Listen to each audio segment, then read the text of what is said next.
यो मेरो छेउमा देखेको चाहिँ यो बाँदरको फौज हो। यो हेर्नुहोस् त यहाँ कति छन्।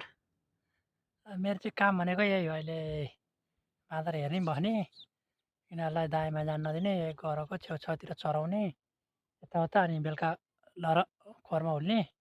यतै छ। यो चाहिँ अहिले हाम्रो लगभग 1050 छ अहिले सङ्ख्यामा चाहिँ। कम्ता गाह्रो छ, यता ल उता जान्छ। आज दिनभरि दुःख दिएर बल्ल बल्ल घर ल्याउनु भएको छ। यो खेत छेउमा गरममा आयो। अब यो बाँदरलाई अब ल म चाहिँ अब खोरमा हुल्छु, अनि फेरि भोलि बिहान फेरि लिएर आउँछु। यो चाहिँ अब बाँदरको नै संरक्षण गर्नुपर्छ हामीले। गाईबस्तु मात्रै पालेर नै हुँदैन, बाँदर पालेर अब ट्याक्क चाइनामा सप्लाई गर्न सक्यो भने एउटाको 50,000 ल्याउन सक्यो भने केही आर्थिक भित्रिन्छ कि भन्ने उद्देश्यले आज चाहिँ हामीले चाहिँ विगत 1 महिनादेखि यो बाँदर संरक्षण गर्दैछौँ। अहिले यसको गोठालो चाहिँ म छु। अहिले हेर्नुहोस् त कति छ।